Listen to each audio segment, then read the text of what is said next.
Bonjour Hassan et merci de nous recevoir à cet espace rivage de la Fondation Hassan II. Vous allez nous parler un petit peu plus de cet artiste qui expose jusqu'au 5 août, Ibn El Farouk.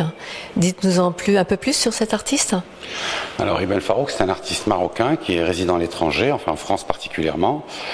C'est un artiste photographe.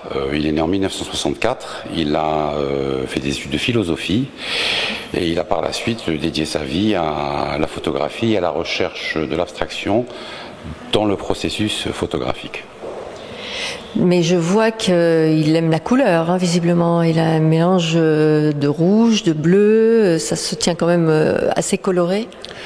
En fait, son processus de création ne prend pas vraiment en considération la couleur comme finalité de création artistique. En fait, son travail démarre un petit peu sur les fondements même de la photographie. Il faut savoir que les toutes premières photographies qui ont été révélées par le système de révélation tel qu'on le connaît par chambre noire, ce qu'on appelle la révélation argentique, les toutes premières révélations étaient des révélations abstraites. Il a fallu d'abord valider ces révélations avant de commencer à travailler sur des sujets humains ou des paysages ou autres.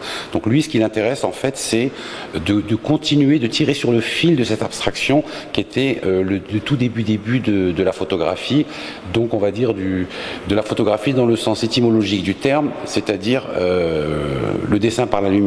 En latin, photo, lumière, graphie, dessin. Donc c'est un petit peu sa démarche.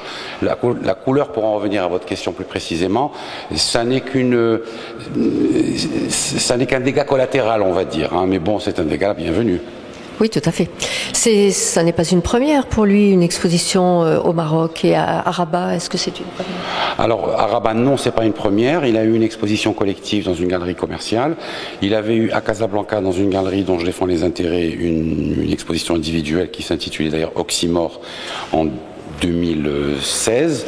Alors celle-ci, Oxymore Suite, elle rentre un petit peu dans le cadre d'un effort que fait l'espace rivage qui dépend de la Fondation Hassan II pour les MRE, c'est-à-dire la Fondation Hassan II pour les Marocains résidant à l'étranger, qui est une fondation qui opère sur différents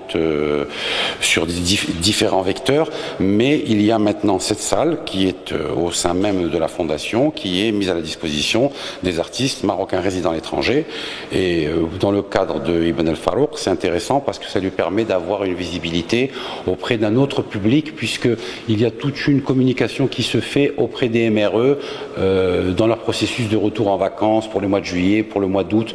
Donc les MRE, les Marocains résidents à l'étranger qui rentrent en vacances, sont nécessairement au courant de cette exposition, et c'est pour ça que le choix a été de la faire dans cet espace-là.